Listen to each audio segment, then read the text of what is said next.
Cuau Radio transmite desde sus estudios ubicados en Universidad Cuauhtémoc, Aguascalientes. Nuestra señal para todo el mundo a través de YouTube, Spotify y Facebook Live. Cuau Radio, descúbrete, somos mucho más. ¿Qué tal, amigos de Cuau Radio? Nos encontramos en una emisión más de su programa La Entrevista. Hoy nos acompaña una invitadaza de lujo. No se lo pueden perder porque vamos a hablar de su libro. Ella es escritora, 100 maneras de ser. Alex, Adri, un gusto estar con ustedes. No se lo pueden perder.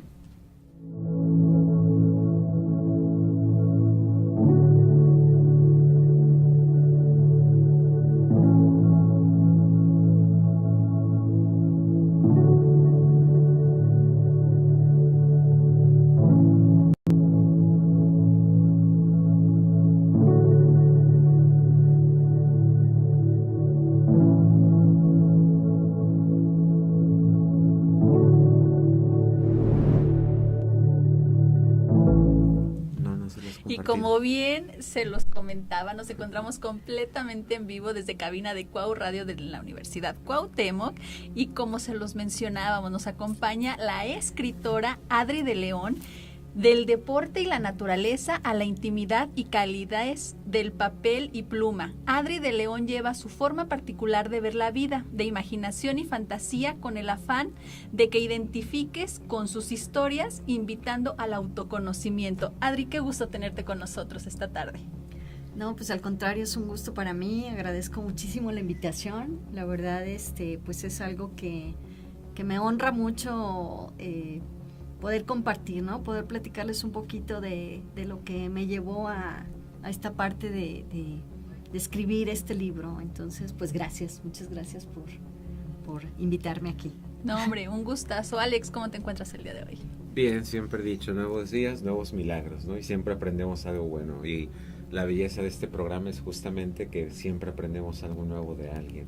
Y yo tengo más que pregunta esto, ¿qué te llevó a escribir un libro? O sea, en general, antes del tema. Sí, pues precisamente es esa búsqueda interna, ¿no? Lo que acabas de mencionar, ese aprendizaje de todo y de todos. Cuando yo descubrí precisamente eso, ¿no? Que cada persona tiene algo que mostrarnos, tiene algo que enseñarnos, y cada situación de la vida, cada momento de la vida, incluso los más difíciles, los más complicados, los que asignamos como problemas o trabas, en realidad es los que más nos enseñan. Entonces, yo en un momento fuerte de mi vida, en donde estaba en crisis existencial, ¿no? En esa noche del alma, que no es una noche, es mentira, son varias. Es correcto, es como un camino en el desierto, sí, oscuro. Sí, totalmente, ¿no? Bueno, es simbólico. Entonces, esa parte estaba yo, y bueno, fui aprendiendo mucho de mí misma, fui descubriendo varias cosas, y me recomendaron escribir como desahogo, pero a mí como desahogo no me sirvió, no sé, como que no conecté con esa parte, aunque sí es una terapia muy buena, la recomiendo, pero yo no conecté con ella. Sin embargo, al momento de yo analizar y darme cuenta de ciertas cosas, en el momento en que a mí me caía el 20 y descubría el por qué había sucedido, o el por qué, de dónde venía, algunas cosas así, curiosamente me empezó a pasar que en ese momento en que yo entendía que de alguna manera daba luz a esa situación que yo estaba viviendo, de repente veía ciertos personajes en mi mente que estaban hablando de esa situación. Entonces me hizo curioso, el primero fue un conejillo que hablaba con su sombra. Y yo estaba pasando precisamente por un proceso en donde yo descubrí que amar esa parte oscura de ti es muy sano. Sí, es fundamental. O sea, darte cuenta de tus defectos, tus debilidades y, claro, y tus limitantes es grandioso, porque entonces abrazas a tu sombra y creces mucho. Entonces el conejillo, al hablar con su sombra, narra ese suceso, ¿no? De cuando ya te vas contactando con esa parte de ti, y lo escribí. Entonces salió ese cuento, El conejito y su sombra, se llama La sombra de la alegría. Pero eran cuentitos pequeños, eran solo ciertos relatos pequeñitos que me ayudaban a que algo que yo ya había entendido cayera como más fuerte en mi conciencia. Entonces, pues así empecé a escribir solo para mí. Y bueno, de pronto empecé a compartirlo. Me empezaron a comentar que pues que podía ayudar, ¿no? Que era algo que al leerlo decía, ya entendí lo que me había pasado a mí, ¿no? Te vas identificando y todo, entonces eso se me hizo muy interesante. Y bueno, pues de ahí surgió la motivación para hacerlo ya en libro. Y pues aquí está, ya salió. 100 maneras de ser. 100 maneras de ser. ¿Son suficientes?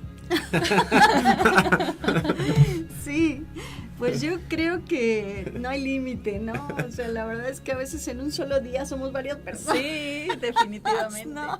Y eso se me hace maravilloso, porque también esta serie de que somos varias personas es también con quién interactúes. Una parte de ti, por ejemplo, hasta tu luz, tu sombra, siempre yo he creído, según el ambiente o donde estés, se activan ciertas cosas o no. Tiene mucho que ver también lo que nos rodea. Digo, al menos eso es algo que yo he experimentado, ¿no? Hay gente que en las mismas condiciones se torna algo muy hermoso y otras con las que se torna algo como pesado y sigue siendo tú. Pero así como dices, o sea, somos muchos al mismo. Y también una de las cosas que he observado es que a las personas sacan algo diferente de ti. O sea, no sé si lo han notado, ¿no? De repente hay ciertas personas que te desesperan rapidísimo, ¿no? O que ay, así como que chin. Y hay otras que al contrario, eres súper relajado. O sea, entonces aquí lo interesante o lo que yo invito con el libro es que lo hagamos consciente para que lo hagamos totalmente autocontrolable. O sea, es decir, bueno, ¿cómo quiero ser?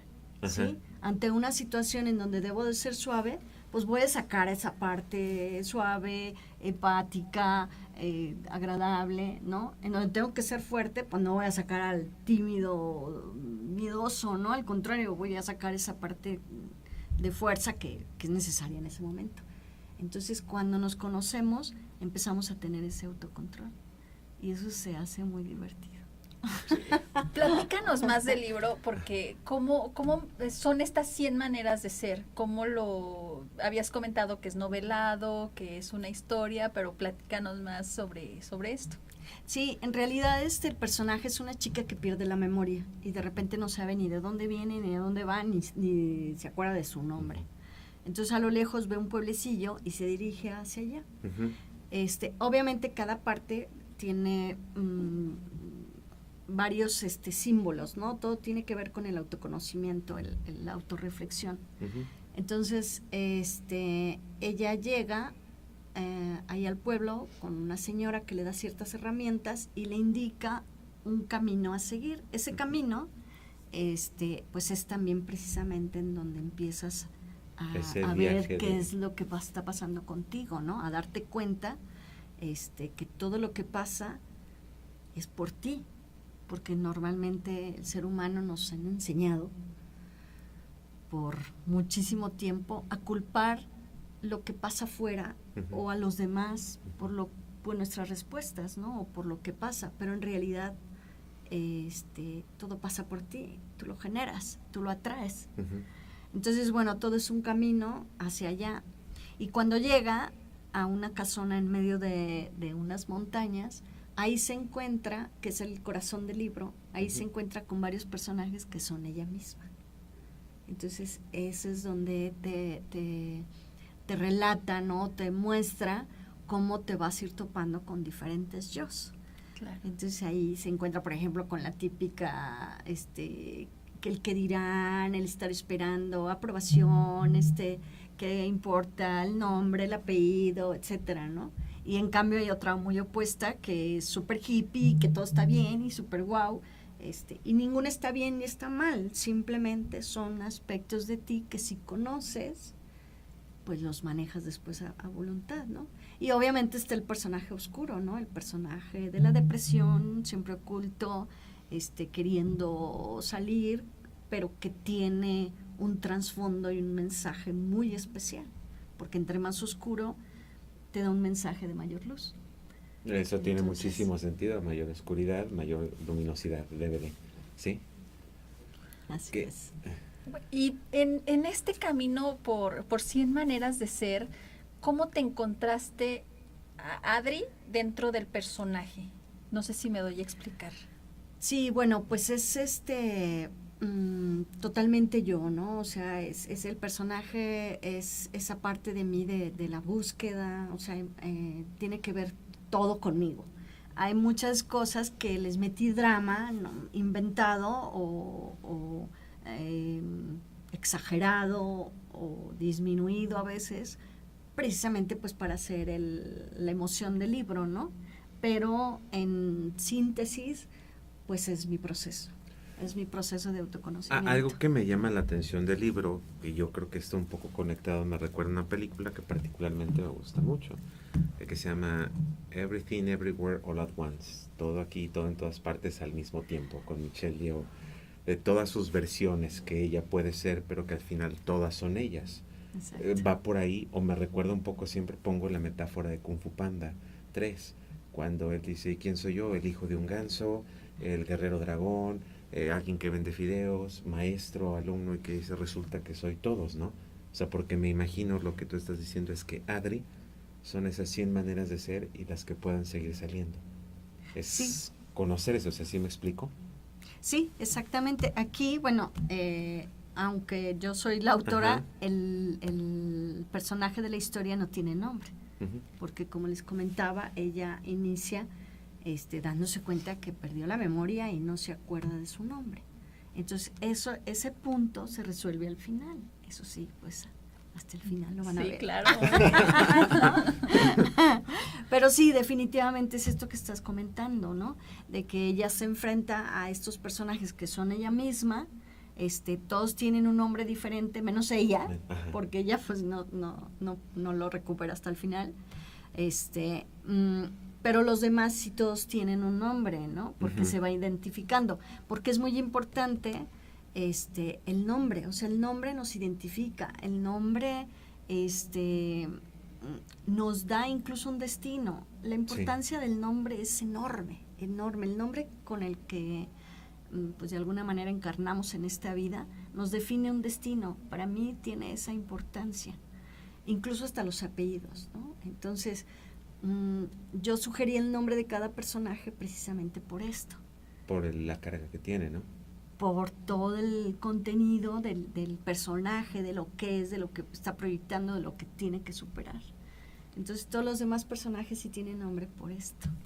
Un libro, y perdón que te interrumpa, que como bien lo comentas, es catárquico y es desnudarte completamente, y más como bien lo dices, es Adri la que está escribiendo el libro y la que está desnudándose completamente. ¿Qué tan complicado es este proceso?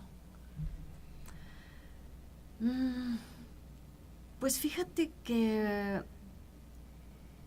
fue mucho menos de lo que yo esperaba, porque sí, definitivamente cada capítulo implicó para mí como pequeños despertares, momentos en los que había o muchísima emoción, ya sea de alegría o al contrario, yo terminaba un capítulo y terminaba llorando porque era algo súper importante que había contactado, que había conectado de mis propios sucesos, ¿no? Sin embargo, el hecho de transportarlo a un personaje, ¿sí? De dejar de ser yo un poco, ¿sí? De que Adri solo es la escritora, cuando en realidad es un personaje que no tiene nombre, el verdadero importante de este suceso, eso te hace que te facilite las cosas. De hecho, es una terapia que se usa, ¿no? De decir, es que cuando tú quieras darte cuenta de algo que te causa mucha emoción, desdóblate, ¿no? Desdóblate es un poco, ponte enfrente de ti y piensa que ese otro ser que está delante de ti es el que te está platicando esa historia que le está doliendo mucho en ese momento. Entonces se vuelve fácil, ¿sí? Antes, cuando yo estaba precisamente en esa crisis existencial, todo me pasaba a mí, o sea, tenía una importancia tal que todo me pasaba a mí y todo era sufrirlo y todo era cargar con todo. En el momento hubo personas que se acercaron a mí y me dieron mucha enseñanza, y uno de ellos fue, es que no te des tanta importancia. O sea, si tú te das mucha importancia a tu personaje, más lo sufres. Claro, te victimizas, ¿no? Te Totalmente. autovictimizas. Sí, porque estás en medio de todo, ¿no? Es como si estás en en la cima del Everest y te caes, te va haciendo una bola gigantesca que acaba con tu vida, ¿no? Entonces, salte. Entonces, aquí al momento de yo dejar de ser yo y darle vida a este personaje, fue fácil porque entonces a través del personaje acomodé muchas cosas, viví muchas cosas y por eso precisamente se dieron este tipo de escrituras. Creo, bueno, o sea, me parece bastante hermoso, importante lo que mencionas. Me ha tocado a mí leer libros donde no viene el nombre del autor, o sea, donde son anónimos, por ejemplo, precisamente por la catarsis que sufrió, ¿no? O sea, donde lo que dices, desdóblate, me veo en una tercera persona para poder entender todo esto. Y muchos otros libros que también incluyen el nombre del autor, pero ¿qué hacen esto? Es como el personaje, es como quien va buscando, es como quien va haciendo y encuentra respuestas. Y lo que dices me parece muy hermoso porque, o sea, sí lo enfrentas tú, pero no. O sea, no sé cómo explicar esa metáfora. Me llamó la atención cuando dijiste, fue menos difícil de lo que yo creí. Porque a veces un proceso de este tipo, cuando te enfrentas, puede ser súper complejo. Pero esto, como lo hiciste, de traspasárselo a alguien para poder entenderme, creo que es algo bello. Es algo que quien nos esté escuchando, nos va a escuchar, le va a ayudar bastante. Porque a veces dices, ¿cómo me enfrento a mi propio monstruo y cómo abro mi propia caja de Pandora?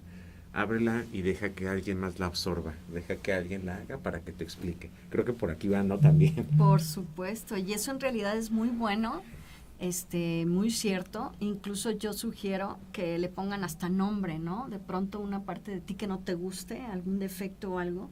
Selecciona ese personaje. Imagínatelo como te lo quieras imaginar y ponle un nombre y háblale. O sea, oye, estás haciendo esto, me estás limitando en esta parte, no me dejaste tener esta buena relación, qué sé yo, o sea, cosas así, pero ya lo nombras y le das el poder de asumir precisamente esa energía y ese conflicto, y entonces te lo desprende. Entonces, súper sano. Eso se me hace bellísimo. Yo hace mucho tiempo, ahorita me recordaste algo que solía hacer. Cuando vi la película de Fragmentado, me llamó mucho la atención. Personaje de Patricia, bla, bla. Y un día yo, manera de broma, comencé a decir eso. Les dije, bueno, mi niño se llama Kevin, Patricia es la que pone orden, y así empecé. Ramsés es el que sale. Y era curioso, porque había momentos donde, a ver, Kevin, cálmate. Voy a entrar. Ajá, o sea, me llamaba justo lo que acabas de hacer, y yo lo hacía jugando, nada más, ¿no? Porque sí es cierto, le das un nombre a lo que estás sintiendo, y por ejemplo, ahí es donde dices el aspecto de conocerte, ¿no? Si estás en un lugar donde tienes que ser serio, o sea, un ejemplo donde no tiene que estar la parte tímida, como le hayas puesto tú el nombre, le dices, a ver, fulanita, fulanito, quédate.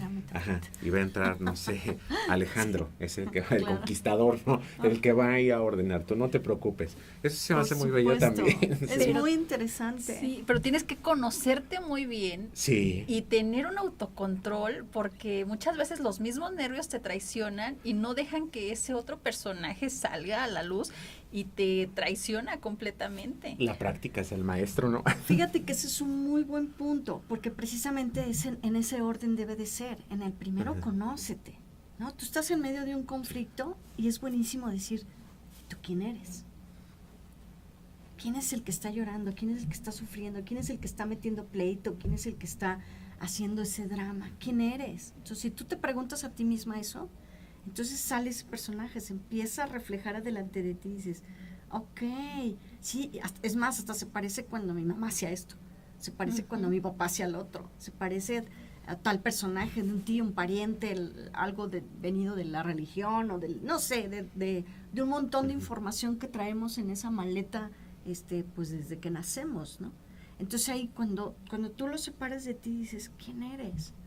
Entonces te empieza a hablar, te empieza a decir, pues mira, a mí me detona este tipo de situaciones, ¿no? Me detona este tipo de personas, me detona, y entonces empiezas a conocerte, impresionarte, y entonces es interesantísimo. Antes de manejarlo, viene primero el autoconocimiento, ¿no? ¿Quiénes son? ¿Quién soy? ¿Quién está dentro de mí? ¿Quién es el que de pronto me mete zancadilla? ¿Quién es el que me motiva? ¿Quiénes son? Pónganse enfrente de mí, ¿no? Y pasa, a veces hasta lo sueñas, a veces simplemente es imaginación. Yo pues medito, entonces en la meditación también de pronto se me ponen esos personajes y digo, así conocí a la depresión.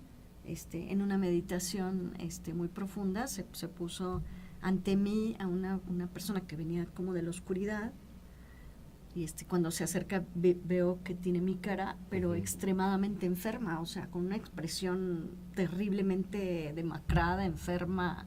Entonces lo primero que le digo es, vete, o sea, no te quiero ni ver. Entonces ellas, al momento de irse en esa meditación, en esa visualización, me dice, no, yo le digo, a ver, no, espérame, no te vayas, dime por qué estás aquí. Y entonces me dice, es que yo te traigo la empatía y la sensibilidad. Gracias a mí puedes descubrir un montón de cosas en otras personas porque yo te abro a eso. Pero es tan profundo, el pico tan así que te puede llevar a la depresión si no lo controlas, si no me conoces. Entonces eso fue para mí súper, digamos, iluminador, porque ahí fue entendiendo muchas cosas y me di cuenta que cada personaje incluso puede tener los dos polos. O sea, un personaje que deseches de ti muchísimo, dale mucha atención y mucho cariño porque te va a mostrar una virtud enorme de ti. Y completamente diferente, ¿no? Totalmente opuesta, ¿no? Entonces, incluso un personaje que sea así súper agradable, que digas, eso sí me cae súper bien, ¿no? De pronto te das cuenta que esconde a lo mejor algo. Claro. Entonces, todo es aventarse en esta aventura del viaje hacia ti, de tener el valor de amarte, conocerte, sentirte, y descubres cosas fascinantes. Y como él lo dijo, ¿no? Como juego, pero llega a ser una herramienta buenísima. Sí, definitivamente, ¿no? Lo que dices, el autoconocimiento y el poder conocer y traspolar todos nuestros sentimientos, nuestras sensaciones y manejarlas a nuestro antojo, porque son nuestras, nosotros las podemos manejar, pero sí necesitamos mucho trabajo interno, mucha meditación, como bien lo dices, trabajo de terapia, mucho trabajo en nosotros mismos. Sí. De estas 100 maneras de ser, para quien nos esté escuchando o nos va a escuchar, ¿existiera alguna que nos compartieras, por ejemplo, que pocas personas conocemos de nosotros mismos?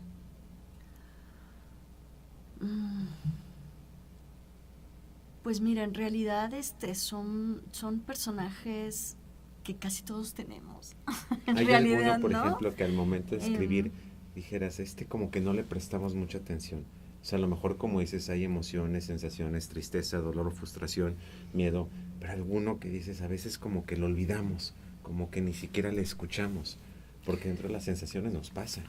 Sí, por supuesto. Yo creo que al que menos queremos hacerle caso es precisamente a la debilidad, al miedo, ¿no? Porque queremos distraer rápido con eso, ¿no? Empezamos a sentir un poquito de miedo, un poquito de ansiedad y buscamos los medios para distraernos, buscamos salir o buscamos hablar con alguien o buscamos aliviarnos de alguna manera, cuando en realidad el personaje está pidiéndote que lo conozcas, que te adentres, ¿no? Yo creo que Pero es terrible decir, me entrego al miedo, Sí. y que sea lo que tenga que ser. Sí, claro. No. O la ansiedad, ¿no? Que es un maestro o maestra, como se le llame, brutal. Porque Sí, además sí, se puede convertir en una buenísimo, gran bola ¿no? de nieve que después no puedas controlar, aparte de todo. Ese es un punto muy interesante. Fíjate que eso nos hace creer la mente.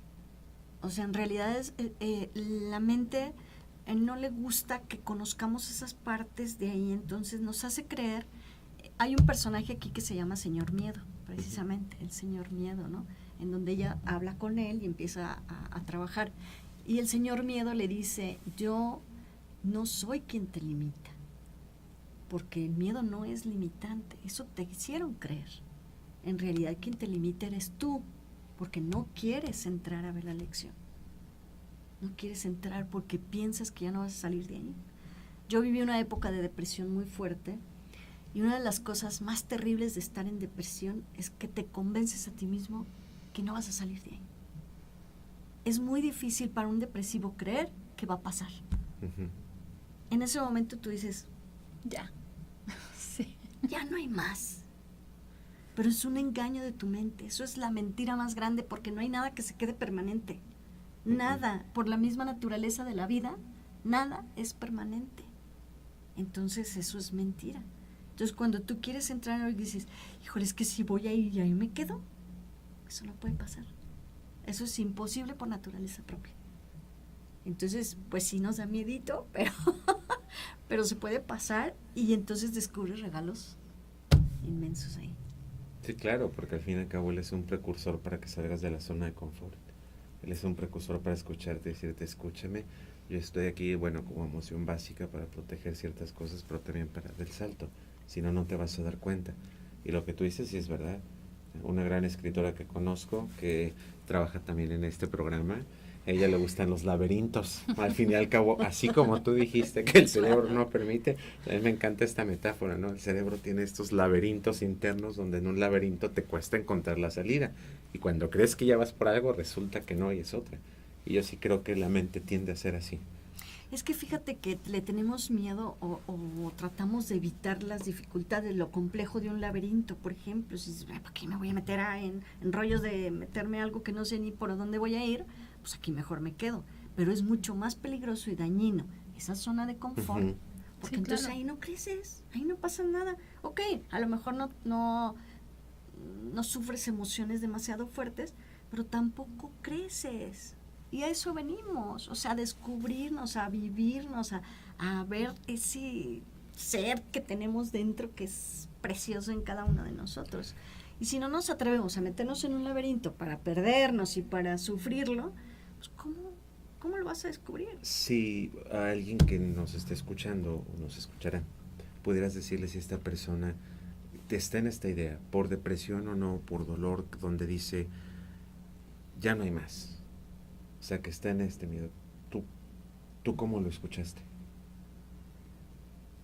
Digo, a lo mejor es una pregunta un poco compleja, pero precisamente quien ya estuvo en un laberinto, en un hoyo, en algo, sabe cómo dar esa esperanza.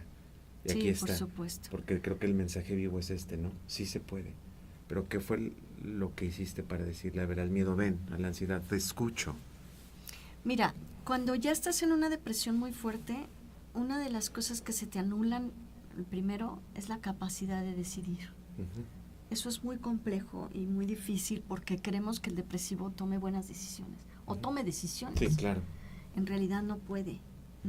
Entonces, alguien que está así, yo lo primero que le diría, viniendo de donde vengo o conociendo esa parte, pide compañía. O sea, lo que sea que te saque de ahí, pero de la mano de alguien. Sí, o sea, no lo hagas Siempre solo. no lo hagas solo porque no tienes la capacidad. La gente te dice, échale ganas, hazlo por tus hijos, hazlo por tu futuro, mira que eres joven, o, no sé, Sí, mil sí. cosas te dicen que no sirven de nada, solo te hacen sentir culpable, horrible. Y lo peor es que, justo dices, es importante tener una compañía, pero lo que menos quieres es compañía. Quieres vivir tu proceso solo. Pues sí, Te aíslas. porque uno de los sentimientos que te agarran más fuerte, más que el miedo y más que el dolor, es la culpa. Porque Uy. te sientes un lastre. Y ese destruye. Y eso La es culpa es horrible. para mí un guerrero del apocalipsis. Horrible, horrible. Entonces tú te sientes culpable de lo que estás generando y entonces no es que realmente no quieras estar con nadie, es que te sientes que contaminas, que si te acercas solo vas a hacer daño, solo vas a hacer conflicto, solo vas a hacer mal. Entonces te aíslas. Eso no lo hagan, por favor. O sea, Sí, claro. si tú te empiezas a sentir así, aunque en un momento dado causes un poquito de problema, cáusalo mejor. Claro. Ya llegará el momento en que tú ayudes a la otra persona Sí, claro. en su problema. Pero de momento, ¿sabes qué? Perdóname, tú eres mi amigo y eres con quien más confío. Si te voy a complicar un poquito tu existencia, perdóname la vida, pero dame la mano ahorita. Te lo voy a Claro. compensar. Claro. Pero ahorita dame la mano y acompáñame. Si necesito hacer ejercicio, porque obviamente la actividad te produce las sustancias necesarias para salir de la depresión, entonces es súper importante la actividad física. Entonces, ayúdame, acompáñame a caminar, acompáñame a salir, acompáñame a hacer algo de ejercicio, qué sé yo, una actividad así diferente. Ayúdame a tener un cambio de alimentación, porque también un cambio de alimentación es súper beneficioso para una persona con depresión. Ujú. Entonces, acompáñame. Aprendamos a pedir ayuda, no pasa nada. Exactamente. No pasa nada. La soledad es buena solo cuando estás estable.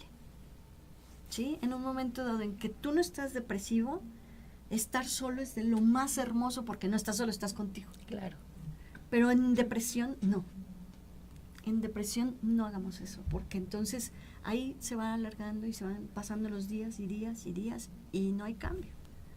Entonces, la soledad debe de ser cuando ya recuperaste esa autoestima y esa estabilidad, entonces ya. Pero mientras, agárrate de alguien, aunque le des lata. Claro. No, sí, definitivamente. ¿No? Creo que dijiste una frase brutalmente hermosa. La soledad solamente es bella cuando estás estable. Porque mucha gente no entiende eso. Y la soledad, cuando a través de la culpa te lleva a aislarte, te va a destruir. Y eso, para quien nos esté escuchando, es altamente importante. O sea, aprende tu camino y viájalo solo cuando ya tienes esta estabilidad o por lo menos otra vez sabes cómo volver a caminar. Pero cuando estás perdido y todo, déjate, o sea, no estás solo, entiende esa parte, hay compañía. Por supuesto. Sí, eso es algo muy bello. Sí. El tiempo apremia, ya Sí, sabemos, ya sé. siempre se nos va muy rápido. ¿Algún mensaje que quieras compartirnos, Adri? Híjole, pues la verdad es que uno de los grandes regalos que me está dando este libro es precisamente el compartir con personas y cómo cada quien tiene su propia historia y son historias maravillosas, hermosas.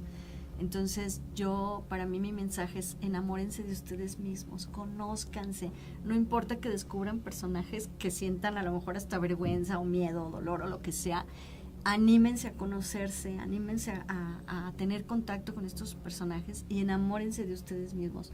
Cuando nos enamoramos, entonces todo alrededor se vuelve súper interesante y súper mágico. Muchísimas gracias, Adri. ¿Dónde encontramos tu libro? Mira, está a la venta en Amazon, en formato digital y físico. Precisamente está así como el título, 100 maneras de ser, en búsqueda de tu yo interno. Bueno, para que lo vean, aquí está. ¿Y cómo estás en redes? Y en redes está con mi seudónimo, que es Adri con H, Adri H-I de León. Estoy en Instagram y estoy en Facebook. Ahí tengo algunas más historias, seguimos compartiendo varias cosas y pues con mucho gusto pues los invito a descubrir lo que hay por ahí para que se identifiquen y logren descubrir su propia historia. Excelente. ¿Qué sigue para Adri? Rápidamente. ¿Qué sigue para después de este libro? ¿Tienes pensado algo más después de este libro? ¿Te quieres esperar un tiempo? ¿Qué sigue? La verdad ya estoy inquieta por escribir más. Sí, es que una segunda fíjate parte. Que yo, o sea, la escritura llegó en un momento muy oscuro de mi vida y me ayudó a ver la luz. Entonces fue una experiencia hermosísima escribir, hacer esto y me encantó. Yo estoy enamorada de mi bebé, de mi libro, y la verdad es que escribir fue muy padre. Entonces quiero seguir escribiendo. Ya traigo en mente por ahí otro proyecto. Entonces, pues espero pronto seguir. Muy bien, pues muchísimas felicidades, Adri. Un gusto tenerte con nosotros esta tarde. Esperemos que nos acompañes en otras ocasiones, que nos sigas presentando tus proyectos y que sigas llenando de magia y de luz esta cabina. Muchas gracias por habernos acompañado. Ay, al contrario, muchas gracias a ustedes, los dos, personas bellísimas. Me encantó venir aquí y, por supuesto, encantada de regresar cuando ustedes me digan. Muchísimas gracias, Alex. Nos despedimos. Sí, pero me quedé embelecido, de verdad, lo que dijo Carlita, la magia que se siente y todo es bello. Siempre he dicho que el regalo más hermoso que podemos dar no es lo que tenemos, sino lo que somos. Gracias por eso, Adri. Alex Villicaña. Nos vemos la siguiente. Adiós.